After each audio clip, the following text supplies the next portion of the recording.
everyone, welcome to a quick tips and tricks edition of the Shutter School. I'm your host Dustin Thompson. With me as always is my beautiful girlfriend-assistant V, and I've been getting a lot of questions about layer masks. What are they and what will they do for your pictures? So I thought, what the heck, we'll make a video about it.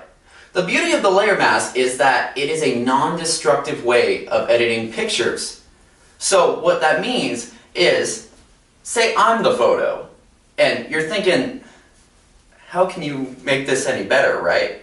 I mean, I'm just playing. Anyways, what I can do is I can apply a layer mask and I can make my edits. Say that, I have some flyaway hairs or a blemish or maybe a spot on my shirt. There's a multitude of things that, can go wrong in a photo, and we can use these layer masks to fix them. What I can do is, I just make my edits, I can check out my picture,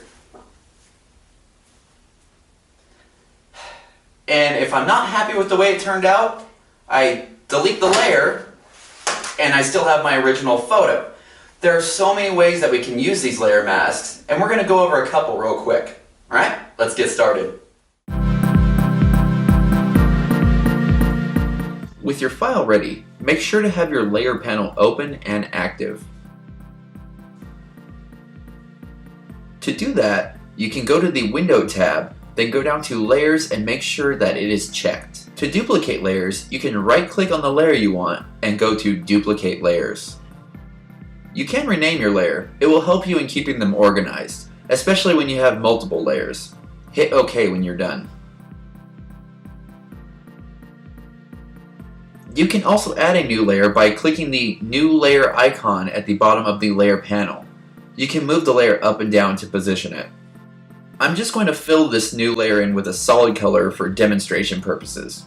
You can turn on or off the visibility of the layers by clicking on the eye icon. To add the layer mask, make sure you select the layer that you want. Click on the layer mask icon at the bottom of the layer panel. The white rectangle is your layer mask. Make sure to have it selected before working instead of your actual layer. The marquee around the little rectangle will show that it is selected. The easiest way to make your selection with the layer mask is to use the brush tool. To remove or add on to your selection, you can change the background color from black or white by either clicking on the arrows next to it or pushing the X key. When the foreground is black, it is removing the selection to show the background, or in this case, the layer underneath. You can also change the opacity of your brush to keep more or less of the layer that you're working on. See the difference? Now let's say I messed up and removed part of the face instead of just the background. You can change your foreground to white and fill it back in. That is the magic of the layer mask.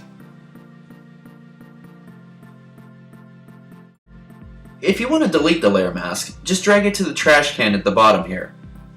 If you hit apply, Photoshop will apply whatever you did on the layer mask to your layer. So only do this if you are sure of the final result. Otherwise, just hit delete to remove the mask.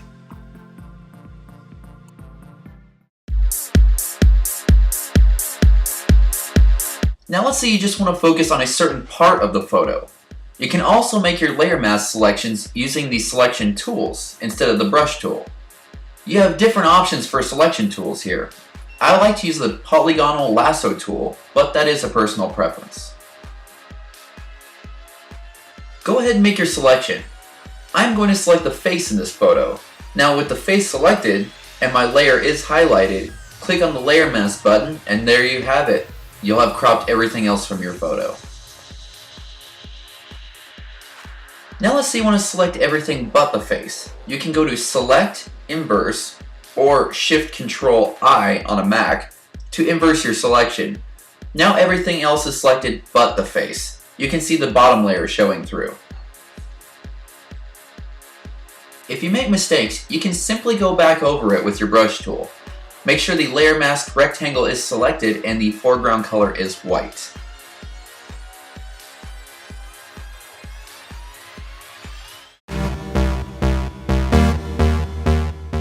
The layer mask is a powerful tool to do your color correction on your photos. Let's say I want the tree part in this photo to be darker.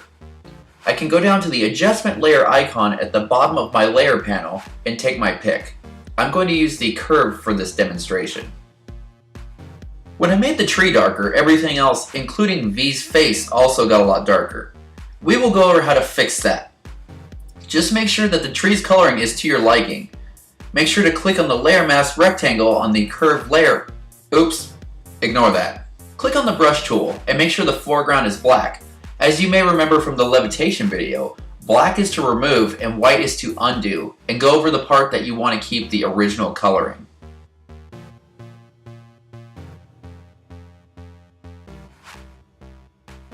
You can make the brush size bigger or smaller by clicking on the drop-down menu in the corner or pressing the bracket keys on the keyboard.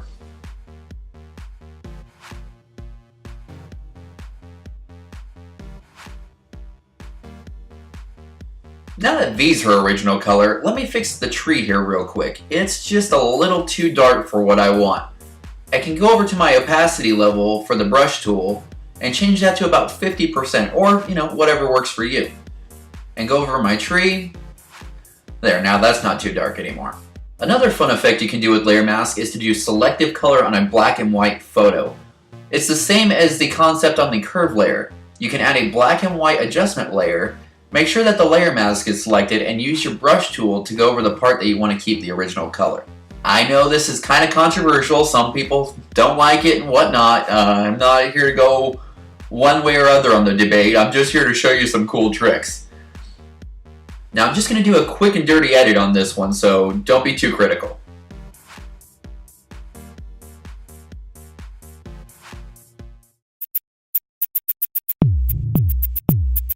Another fun effect you can do with the layer mask is to create a gradient blend.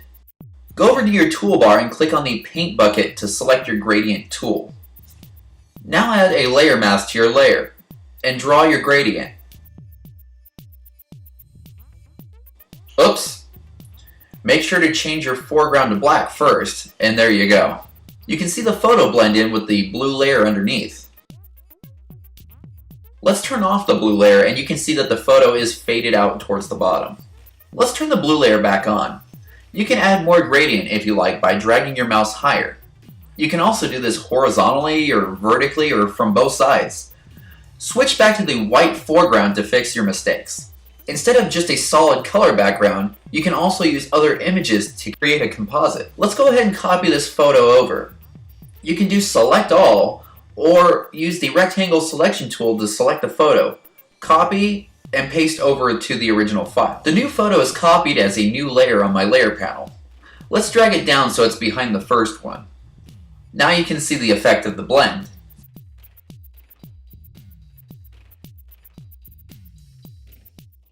You can use the brush tool to make the effect that you want. Change the opacity to about 50% or whatever you want, and go over the photo to make the transparency higher or lower. Now let's turn off the background image layer and get rid of the layer mask and start a new one. Let's use the same brush with lower opacity. Change your foreground color to black and go over the edge of the photo to create a nice vignette look.